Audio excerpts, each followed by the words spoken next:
Hey everybody, this is Sandman. Power Crushers have been quite a controversial addition to Tekken. Ever since Tekken 7, players have been calling out Power Crush as a mechanic and saying that people that use it and or spam it are scrubs, or that the player that uses Power Crush is less of a Tekken player than the traditional Tekken player that would use movement to avoid their opponent's offense. However, in Tekken 7, there were ways to use your opponent's Power Crush against them.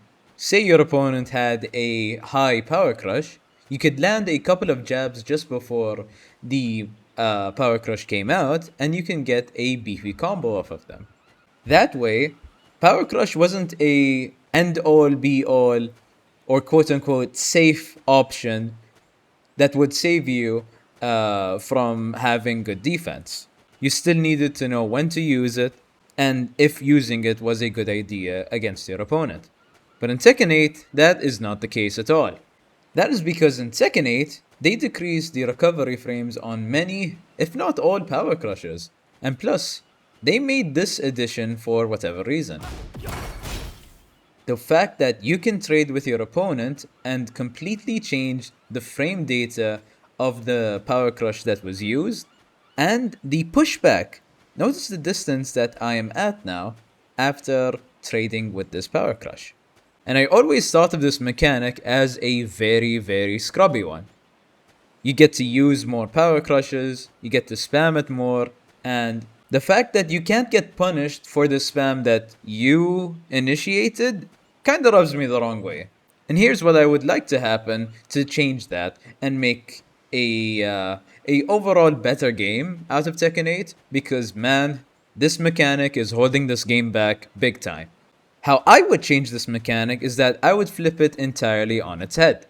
Instead of being more safe, if you do trade with your opponent, I would make Power Crushes more unsafe. Because as a concept, what is a Power Crush? A Power Crush is a bet against your opponent that they will attack with a specific attack that will either have them still in recovery while you attack in their recovery frames. Because to me, it doesn't make sense that you can get to go all in, but also fold at the same time. You know what I mean? And notice the examples that I'm showing you right now. These are characters that either have safe Power Crushes or minimally punishable, like Kings at -10. A rule of thumb that I chose to balance this mechanic is to make these safe Power Crushes -12 on trade and removing the pushback entirely, so that the person using the Power Crush should have to make a better call out. They have to make a better decision so that their Power Crush can actually land and it be somewhat fair as a mechanic. Because as it stands right now, Power Crush is an overtuned yet somehow ignored as a mechanic, and it needs to be addressed in a serious manner like this. Now, this rule doesn't apply to all Power Crushes on trade, at least in the frames department. Notice that Horang loses the pushback on his mid Power Crush, but it gets to keep the frames. I mean, do I want to make that more punishable? Yes. But is that fair? Absolutely not. I'm all for hating Horang and, you know, the way he plays as a character, but he shouldn't get punished more for this specific instance. I think this is a fair way to balance this trade mechanic, at least to me. And this video wouldn't have been possible without the help of Rainbow Neos, a Lydia player who's got a couple of tricks up his sleeve when it comes to Tekken moveset editor. Again, shoutouts to you, Rainbow Neos. You're a cool ass dude, and I appreciate you helping me out with this video.